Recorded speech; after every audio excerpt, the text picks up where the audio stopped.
আসসালামু আলাইকুম বন্ধুরা, আমি এখন বিরিয়ানি রান্না করব। তার জন্য আমি এরকম 6টা পেঁয়াজ নিয়েছি। আমি পেঁয়াজগুলা বেরেস্তার মতো করে কেটেছি। আর এই 3টা পেঁয়াজ আমি এখন ব্লেন্ডারে দিয়ে দিব ব্লেন্ডার করার জন্য।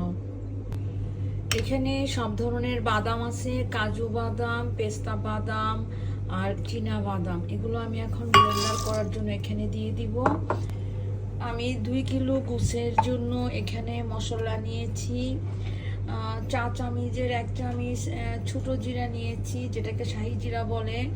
1 চামচ পোস্ত নিয়েছি, 4 চামচের টেবিল চামচের 1 চামচ বড় জিরা নিয়েছি, আর টেবিল চামচের 1 চামচ রোস্ট জিরা নিয়েছি।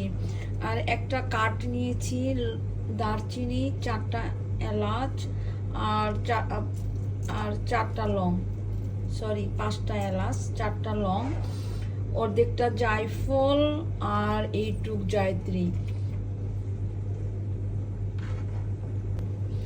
আমি আধা পেয়ালা টক দই নিয়েছি। এটা আপনারা চাইলে এগুলা ব্যবহার করতে পারেন। আমি এখন তেল দিব। তেল এটা আপনাদের পছন্দ মতো, আপনারা 1 কাপও দিতে পারেন, হাফ কাপও দিতে পারেন, এটা আপনাদের ইচ্ছা। এখন পেঁয়াজগুলা বেরেস্তা করব।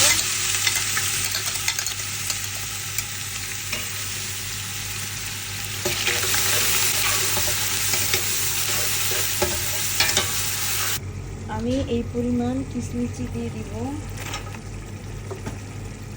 আর এখানে এই কয়েকটা কাঁচামরিচ, আমি বেশি ঝাল খাই না, এই জন্য এই কাঁচামরিচগুলা দিলাম। আপনারা চাইলে আর একটু বেশিও দিতে পারেন, ঝাল আপনাদের স্বাদ মতো, লবণ স্বাদ মতো।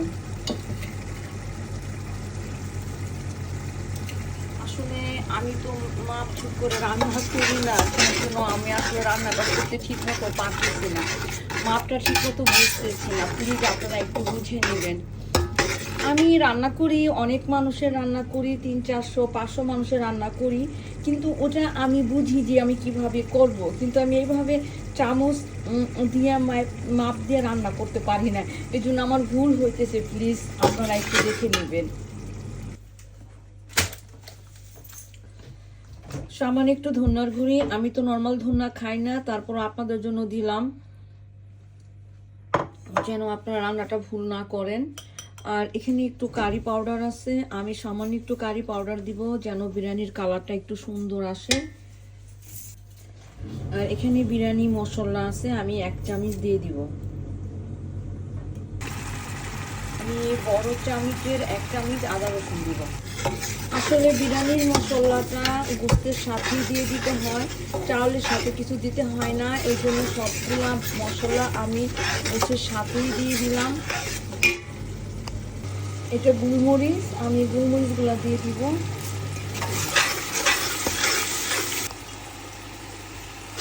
আমার মশলাটা ভুনা হয়ে গেছে, এখন আমি ব্লেন্ডার করা মশলাগুলো দিয়ে দিব।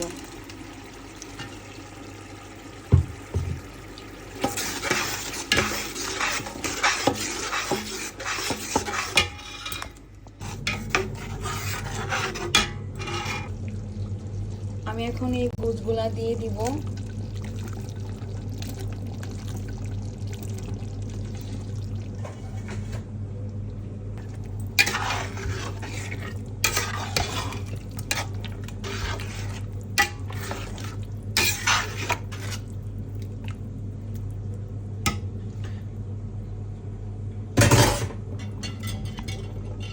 আমি এখন 20 মিনিটের জন্য গোছগুলা ঢেকে দিব। বন্ধুরা, একেবারে 20 মিনিটের জন্য ঢেকে দিবেন না। আপনার যদি কারেন্টের চুলা হয় তাহলে আপনি মাঝে মাঝে একটু খেয়াল করবেন নিচে যাতে লেগে না যায়। আর যদি গ্যাসের চুলা হয় তাহলে এতটা খেয়াল করতে হবে না, আপনি একটু আঁচটা কমিয়ে দিবেন। আর আমি এটা হাইলোই রেখেছি, আমি এটা মিডিয়াম করি নাই, যেহেতু এটা গরুর গোশ। আপনি যদি হিটটা একটু কম দেন তাহলে আপনার রান্নার মজাটা ওইভাবে আসবে না। এই জন্য কারেন্টের হোক বা গ্যাসের হোক, আপনার আগুনের যে তাপটা আছে এটা আপনাকে ঠিকভাবে পরিপূর্ণভাবে আপনার রান্নার মধ্যে দিতে হবে। বন্ধুরা, আমি এইভাবে চালগুলা ধুয়ে নিলাম। দেখেন চালগুলা একদম পানি সাদা হয়ে গেছে, আমার চালগুলা দেখা যাচ্ছে। এখন আমি এটাকে 1 ঘন্টার জন্য রেখে দিব। 20 মিনিট হয়ে গেছে, আমি আবার দেখতে এলাম গোশতটা কি রকমের হয়েছে।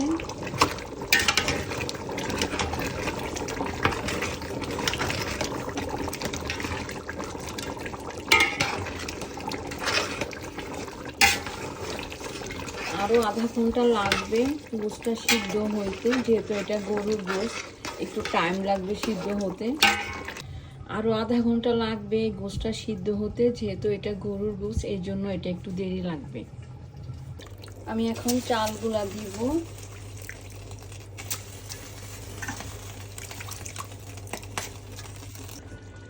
এটা এটা আমি এখন পলি করেছি। এখন আমি তেহেরিটা ওভেনে দিব।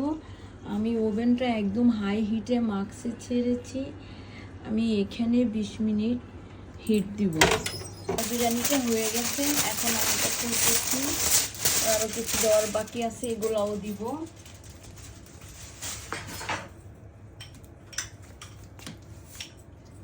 একটু ঘি,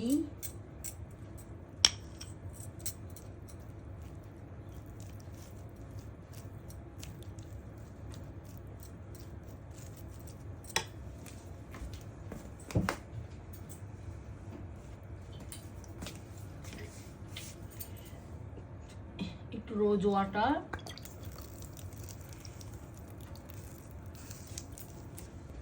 হাঁড়িটা ভীষণ গরম, একটু সাবধানে কাজ করতে হবে। বন্ধুরা দেখেন বিরিয়ানিটা কত সুন্দর হয়েছে, একদম খিলখিলা চাল হয়েছে। একটা চাল আর একটা চালের সাথে লাগে নাই।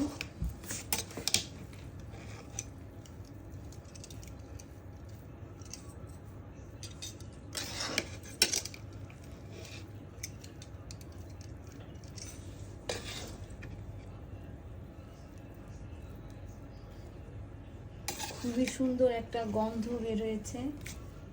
আসলে আমার একটা কথা বলা ভুল হয়েছে, আমাকে মাফ করে দিবেন। I am so sorry. এটা বিরিয়ানি না, এটা গরুর তেহেরি। আপনারা অবশ্যই ভাবে বানিয়ে খাবেন। যদি আমার রেসিপিটা আপনাদের ভালো লেগে থাকে, অবশ্যই আপনারা বানাবেন। আশা করি আপনাদের ভালো লাগবে। ভালো থাকেন বন্ধুরা, আল্লাহ হাফেজ।